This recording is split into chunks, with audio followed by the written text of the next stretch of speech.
Welcome to Southeastern 16 presented by FanDuel. Chris Lee and Brian Edwards here to react to Texas's 34-30 win over Vanderbilt. A game much more interesting in the fourth quarter than anybody knew was coming. We'll break it down in just a minute, talk about some implications. Before we get there, reminder, as always, we are brought to you by our friends at GameTime SIDEKICKS, officially licensed stainless steel drinkware, all SEC schools, 350 other universities, everything from stainless steel sippy cups, tumblers, 40-ounce bottles, and shaker cups, SE16 for the 20% off discount on your entire order. We love our GameTime Sidekick stuff. Drink from it every day. You should too. Yeah, Brian Edwards, if you turned off the TV early on Vanderbilt in Texas, which was perfectly forgivable under the circumstances, you missed a heck of an inning. Vanderbilt scored 21 unanswered points in the fourth quarter and had I don't know how many shots at an onside kick in bounds before it rolled out of bounds. And Texas survives. And by the way, this is where we say Texas enters the playoff chat here, I think, with that one. The Longhorns have got their work cut out for them going forward. So does Vanderbilt. For that matter. But I think Vandy's toughest game now.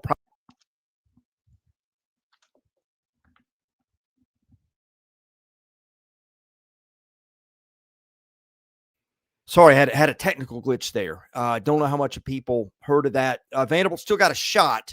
Going to have to run the table on the way out. But Vanderbilt really just dug too big of a hole early in that game. I thought Steve Sarkisian called a great game offensively. Arch Manning got The passes were kind of misleading. There were a lot of short throws where Vanderbilt just could not tackle, taking nothing away from Arch Manning. Really what won the game, I think, was the broken tackles early and Texas's defensive line, which sacked Pavia, I don't know, 6 times. I don't know what the final count was. And I heard the stat that he had never been sacked more than twice ever since he's been at Vandy. That's Sean McDonough said 3 sacks in the first half were the most he'd ever had. Like, he'd never been sacked more than twice. That's insane. That's awesome. Yeah. But yeah, the protection wasn't there today, or at least, early. But man, that was a fun finish. And if they get that onside kick, they had 33 seconds left. I think they're definitely going to get in field goal range and maybe more, because they got on fire there down the stretch. And I don't know if any of our listeners saw my Twitter. I took Vandy plus 8.5, plus 11, plus 11, plus 14, and plus 17.5 live, all in the first half, and wasn't looking good for any of them. No. Until the 67-yard touchdown pass to Stowers, and then they get the 2-point conversion. I'm like, oh wow, I might go 3-1 here. Valiant comeback. But you nailed it. Arch was spectacular, by far his best performance. As you said, Sark called a great game, and the missed tackles. I'm just repeating you, but you nailed it. The missed tackles. And you had the turnover that basically handed them 7 points. The fumble by Pavia, which he had a fumble in the red zone against Bama. But look, Vandy. Look, their 2 losses are at Texas and at Alabama. The misleading final in the Bama game, misleading final here again today. But I was going to say, just what a compliment to Diego and where Vandy is as a program, that 2 of the most storied programs in college football history, Alabama and Texas, probably had more fan support and gave their best efforts and were more chippy and trash talking than they have been all year. To my Texas and Bama, that's how fired up they were for Vandy, and so were the fans. And what a compliment! Spurrier used to always say, "If your rivals like you, you ain't whooping them enough." Well, Diego and company have given out enough ass beatings that they're becoming hated. And what a compliment! What a compliment that is. It happened so quickly. NIST 2014. Texas almost sacked Pavia for a safety.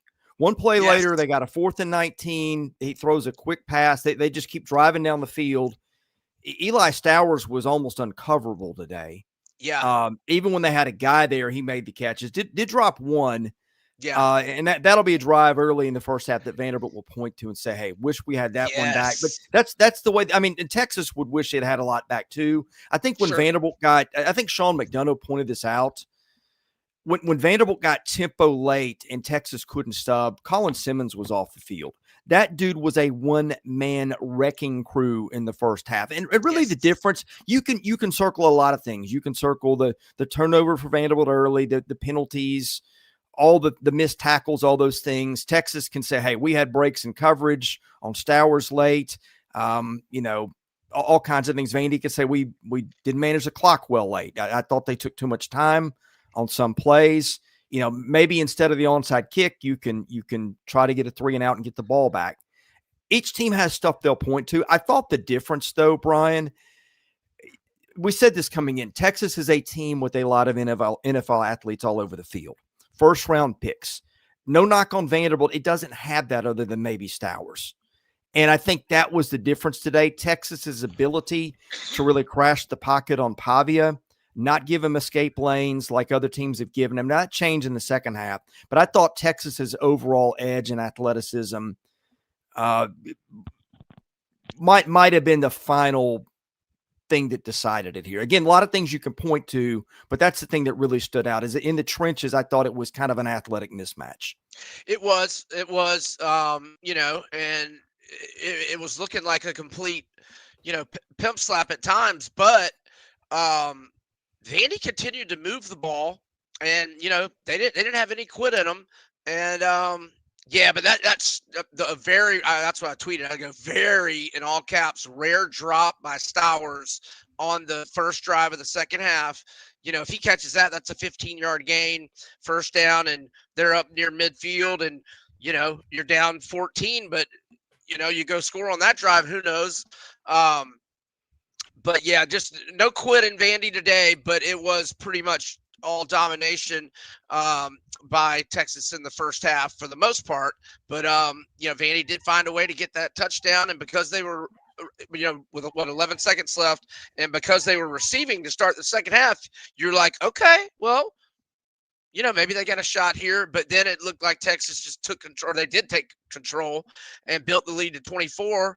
And then Vandy battled back and made it a fun finish. And by the way, the line all week was 1.5, then 2.5, then it got to 3, and then late last night and this morning it goes to 3.5. So great backdoor cover just from the original bet. I'm talking about the live bets I made, but for the original pregame bets, amazing backdoor cover by Vandy. Yeah. By the way, Oreo must be a Florida fan. Because he started howling the minute Georgia scored a touchdown here. So I think we figured out his allegiance. And sometimes you don't know what he's trying to tell you, but I think the timing there might have given it away. I'm still watching SMU Miami, and I'm glad because I didn't know. I've got that on the top screen. That one went into overtime, and that's going to have some big playoff implications for a lot of teams. And Beck just threw an interception, and SMU's all they need wow. Field goal. Beck, okay, I don't know how many interceptions he's thrown today, but he came in today 8-7 TDI and T ratio in the last 5 games. I don't know how many he's thrown today, but yeah.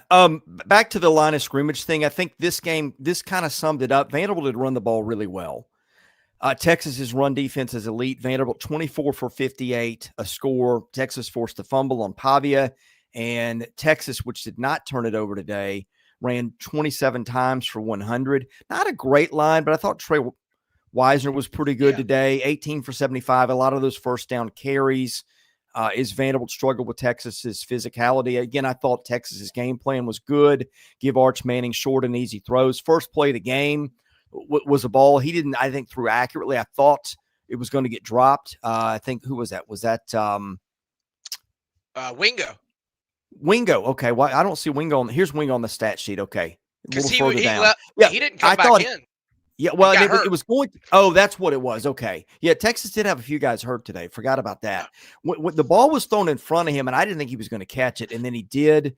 Right. Vanderbilt missed 2 tackles, and he was off to the races. I thought just the line of scrimmage play and a little more athleticism for Texas. It's not the receiving core it had a year ago, but the plays it made downfield, the strength of Texas. I thought Texas was the stronger team today. But, hey, all that aside, you look at the stat sheet, it doesn't get much more even than this. Final 34-31, total yards 428, 423 in Texas's favor. Yards per play 7.1 to 6.8 for Texas. Again, line of scrimmage play, the rushing yards for Texas and the sacks 6 for 39, whereas Texas, which has had issues protecting its quarterback, great job by the Longhorns front today in keeping Vanderbilt from getting to the quarterback at all. I think that was play calling, and I think that was improved protection. Yeah, and I don't know if you noticed at halftime, Vandy nearly doubled Texas in time of possession in the first half. But I think that was just where Texas was scoring really fast. And but the time of possession. Well, Texas didn't punt till what, the fourth quarter? Yeah, I mean, I was thinking that too. When third quarter, I'm like, have they even punted yet? Yeah. Did they end up punting 3 times? Let me find I'm looking at the. Here, I got the box score now. Scrolling down. They 1 for punted, 25. No, just once. Right there at the end, I guess. Yeah. Their last offensive possession they had. Yeah, scored on every drive but one. Scored on every drive but 3. One was a kneel down, one was the punt, and the other would have been the missed field goal that they pushed just to the right. Which, by the way, Vanderbilt missed a field goal today for the first time in over a year. Yeah, so, Taylor had made, 19 or 20 in a row, I think, and then he missed that 49. And the sack Pavia took on that. Well, you know what? If he doesn't take the sack, they actually might have gone for it, though. Instead of I was just thinking if he had made that field goal, it'd have been tied there at the end. But they might not have kicked the field goal if he hadn't gotten sacked. This is an SEC channel, but eyes on other games. SMU has got it inside the 1 and Game overtime. Over. Goodness. Okay. I'll be interested if that eliminates Miami from the playoff, because Miami, I don't think, getting to the ACC title game, and the rest of its schedule is weak. Yeah, that makes Cristobal now 10-8 straight up on the road during his tenure, and that also makes 3 times. So last November they lost at Georgia Tech and at Syracuse as 9.5 and 11-point favorites. Now they closed 8.5 today, but they were 11.5 to 12.5 all week long. So that's in November, back-to-back seasons. Mario Cristobal not being able to get a W to secure CFP and ACC, stuff. I mean, I know today would not have clinched the, getting to the ACC championship game. That ACC's up at the top has got all kind of things could happen. But what an indictment on him. And I need to pull up those stats again. We'll get back to SEC, but I don't think Beck played very good today. I'm interested. Okay. We had a lot of stuff in the chat I want to hit. And by the way, super chat's always welcome. Those things help keep our channel alive. NIST 2014, you guys are looking at Manning's stats, which no doubt were good. I'm still questioning Manning's abilities. Some of his throws look lively and decisive. Yeah, at times they did. I thought they called an easy game plan for him today with easy throws. He made those pretty early. That got Texas to the lead. A lot of broken tackles padded those passing yards. I get it. Did make some bad throws late, but also threw a lot of strikes kind of over the middle of the field against soft coverage. And I thought for the most part, again, I don't think the stat line was indicative of how he played, but he certainly wasn't bad. And I thought the makeable throws that they drew up for him, more often than not, he hit. That's my take. Maybe I'll watch it again, would think differently, but that's how I saw it watching it live. Well, he's got a point, and there were 75 yards of yak on the first pass, but I thought Arch was spectacular today. In fact, if he made a bad decision, it was the one run. The one run he had, he didn't get down in time and almost took a headshot again, and it would have been his fault. I mean, Vandy's got to be going for hard hits on him, and he didn't slide early enough, and I thought that was really stupid. I thought that was his worst decision of the day. Not really any throwing though. A lot of talk about the officiating. Mark says SEC going to make another statement about their officials blowing another obvious call. I think that would be the 2-point conversion. The 2-point conversion was defensible, I think. I thought it was too. The rule is if the nose of the ball crosses the plane, goal line extended. That's a Right. touchdown. So he could still be out of bounds. I think I have Yeah. a buddy of mine No, who's you an can. SEC official who explains You it. can. it You can. yeah, and still that was one that I think if it's called on the field, not a That's 2-point exactly. conversion, it's going to stay there. I bet now the one that they really missed. There was a pass interference against Mosley. He was being held on the Oh, one yeah, that was yeah, yeah, called yeah. on the field Right. is complete. Clearly, it was not. There should have been a PI flag on that. There was not. Correct. Those are the ones that I remember. Yeah. I don't. The Texas fans might be talking about like a false start or offsides there. Yeah. There Toward were a the end. bunch of those late. Right. Oh, yeah, let me go check out some FanDuel new numbers sure. after this result. Well, while you're doing that, remember, help out those who help the show. That includes our friends at the Yearly Company, which is a Nashville-based fine jewelry brand built on tradition, designed for meeting, each piece handicrafted from solid 14-karat gold and natural gemstones, made to measure for a perfect fit, backed by a lifetime guarantee. Every Yearly Company bangle is custom sized, so knowing your size is the most important first step before ordering. That's where the sizing kit comes in. It's the perfect place to start, especially for husbands who want to have sizes ready now so that shopping closer to the holidays is effortless. SE16 Kit, 16 KIT, gets you 100% off your sizing kit at checkout. So go there now to the Yearly Company, get your order in, save yourself the Christmas hassle, and help out the show while you are at it. Also brought to you by our friends at ROKFORM. They make the world's strongest magnetic phone case. I've had my phone protected in a ROKFORM case for months now. Have dropped that thing many times. Guess what? It's like nothing ever happens because their cases are military grade and they're strong. Get the vent clip for your car that you stick the phone on. Trust me on that one. That's a Lee household favorite. ROKFORM offers extreme protection with the world's strongest magnetic phone case. Super strong magnets, ROKLOK secure mounting, SEC25 gets you 25% off your entire order at rockform.com. All right, latest FanDuel totals. What have we got here? Okay, updated odds to win the SEC championship game. Alabama plus 115 favorite, A&M plus 220, Georgia plus 450, Texas now 12-1. I'm not sure what they were midweek. I want to say like 18 to 20-1. Ole Miss 13-1. And then Florida 200-1, Oklahoma 250, and Vandy and Missouri are 300-1. Now, Diego in the middle of the week was anywhere from that plus 850 to like plus 950 or 10-1. I saw it at various prices this week. It's now 20-1. In terms of the Natty, Texas is now 35-1, and Vandy, where have they gone?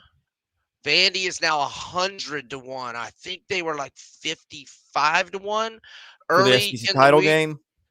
No, I'm talking about to win the Natty now. Oh, to the Natty. Okay. What are the playoff odds there?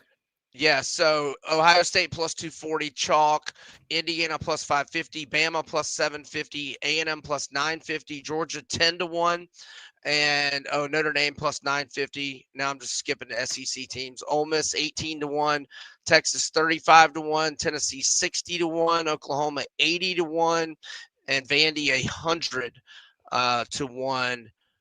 And yeah, that's about it. And the look ahead line for Vandy here, I got and Auburn, I tweeted it. I'm not remembering right now though. Looking it up. Let's see. I think Vandy was like 8.5. Let's see. This may take a second if you want to hit on anything else.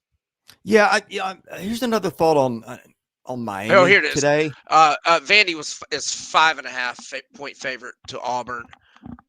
Yeah. Next week.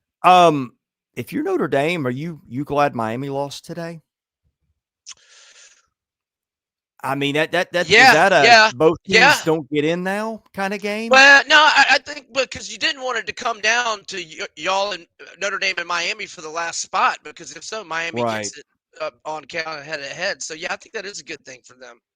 Yeah, I don't know how you interpret that. It probably depends on everybody. But certainly that's good for the SEC. Right. And Definitely. whoever else is trying to get, because Miami's scheduled from here on out. And again, this is an SEC channel, but we're bringing it up because it's going to affect the playoff. I'll pull up Miami's remaining schedule. No, it's not good. I got it right here. All right, Miami hosts Syracuse. They host NC State, and they play at Virginia Tech and at Pitt in a cold weather game November 29th. They should go 3-0, but at Pitt in cold weather, they could lose Pitt. Oh, 100%. And that would do it for sure. If Desmond Reed's healthy, I think they will lose at Pitt. Yeah. They don't play good in cold weather. No. Well, they didn't play good in hot weather today.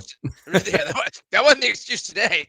But but by the way, Virginia Tech 16, Louisville 7, mid-second quarter. So again, wow, Louisville team that's nudging its way into playoff contention with the right breaks. Kansas State up 7-0 on Texas Tech. So hey, look, if you're a fringe playoff team today, or one that could be there, you're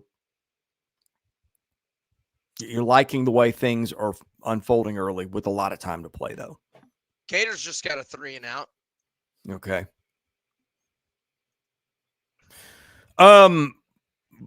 What do we think of Texas going forward? Longhorns have got I think we've seen bye week at Georgia, Arkansas, A&M at home. I think we've seen them play well. Okay, I'm sorry. They had played 4 consecutive quarters elite. The fourth quarter at Mississippi State, and then the first 3 quarters today. Not so much the fourth quarter today, but I think we're seeing Texas play their best football of the season. And if they win out, they're going to the playoff. If they get into the playoff and Arch continues to get better, and this off week will do them well. Oh, we need to know about Wingo. I mean, if Wingo's out for a significant period of time, that's huge. But you get 2 weeks to prepare for Georgia, and Georgia does not get 2 weeks to prepare. They'll be coming off of the Florida game today and at Mississippi State next week. And if we've seen anything this year, you may get out of it Mississippi State alive, but it might take a little more than regulation. And there's a touchdown for my Gators. Please be no flags. Oh, my goodness. Lagway threw one. Got a guy wide open, too. Eugene, perfect throw. Ooh. Trey Wilson. Got there. Oh, I'm sorry. I'm watching a replay of something else. A 40-yard touchdown pass to Trey Wilson. Okay, you're ahead of me. Oh, my goodness. Yeah. What were the safeties doing on that play? Yeah, but no, like Texas, I mean, well, then they still have Arkansas at home and A&M at home if they can get the Georgia game. But they're still alive for all of it and got to feel good about the way they're playing. And certainly, I mean, they dodged defeat. They kind of dodged defeat today, too. But yeah. On the onside kick situation. But they dodged defeat with back-to-back overtime road wins. So they're lucky to be alive. So they get 2 weeks for Georgia. They're feeling great. Yeah. And Vandy's not feeling bad. Or I'm sorry, you go ahead. I don't know what you're saying. Yeah, I was going to say Vanderbilt's scheduled the rest of the way. Playing Auburn next week at home. That one will not be easy because it's a kind of defense with athletes up front that has given them fits lately. Now, second half today, they figured some stuff out. Maybe that was score and situation. I think that played into it, but I think that's a concern. I think Tennessee is concerned.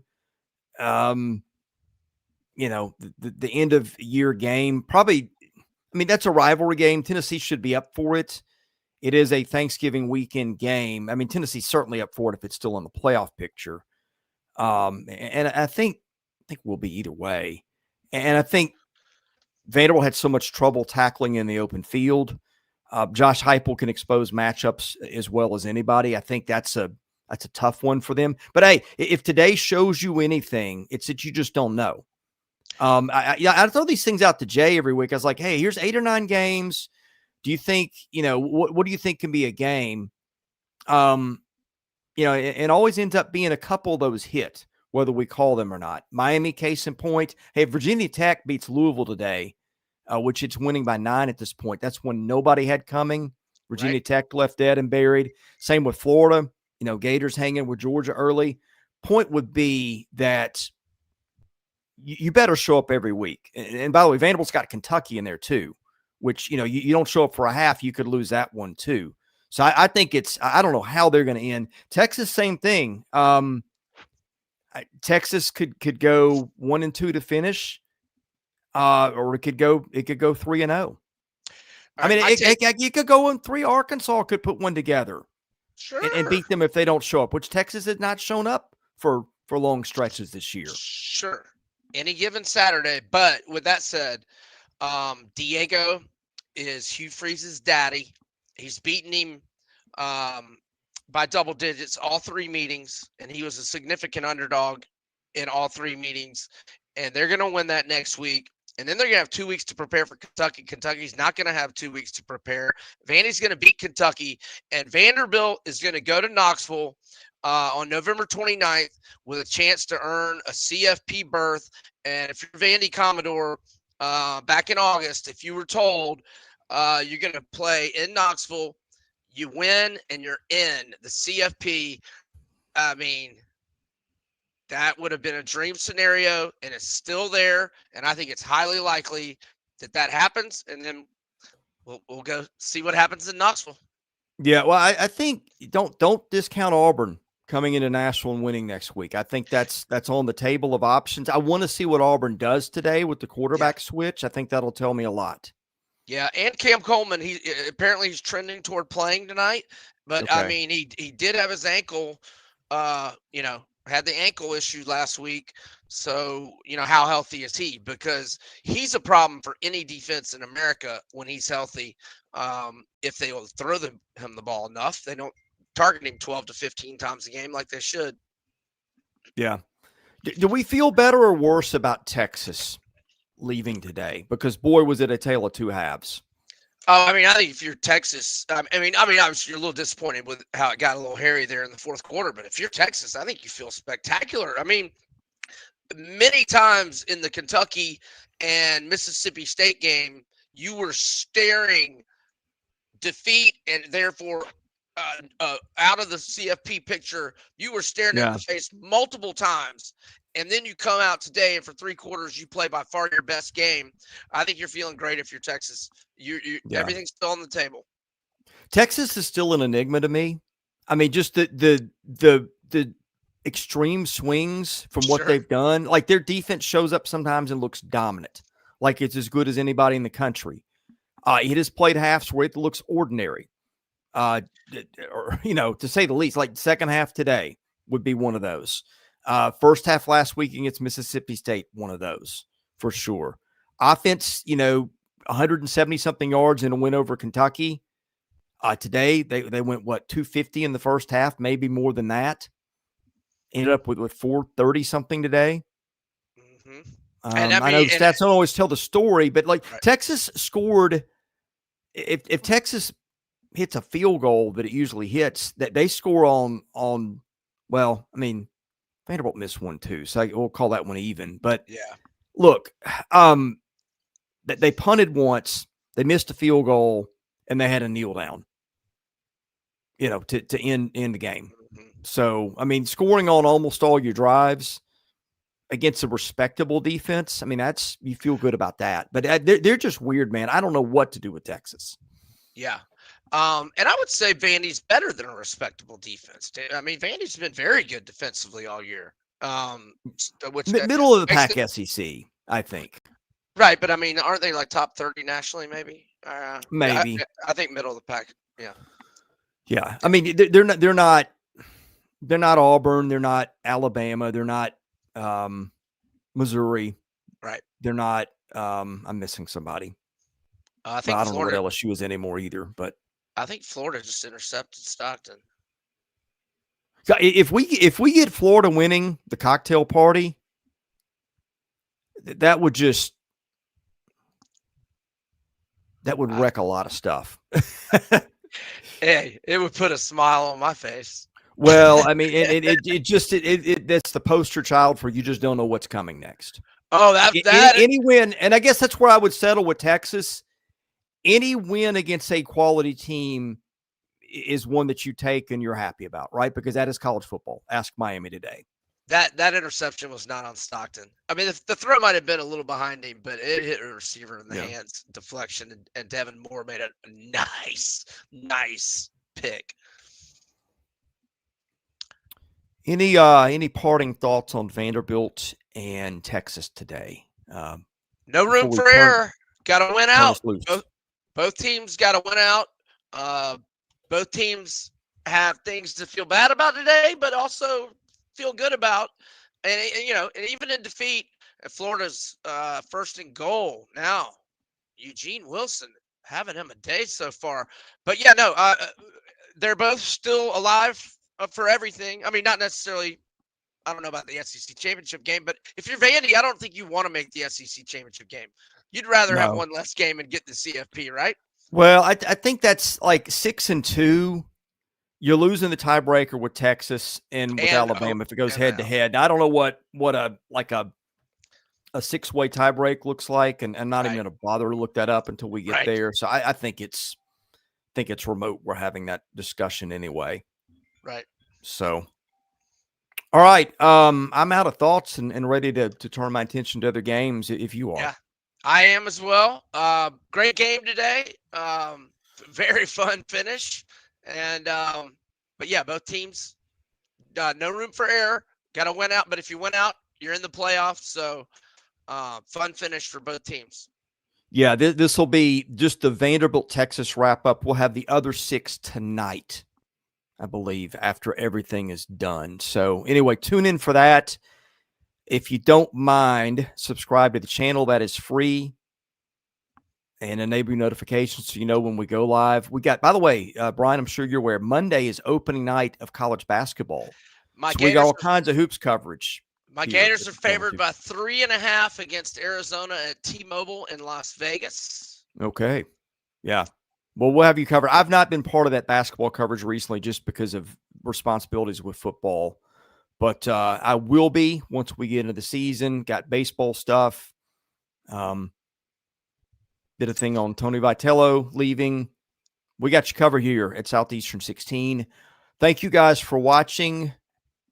God bless you. Have a great rest of your weekend. Again, see you back tonight after everything is done.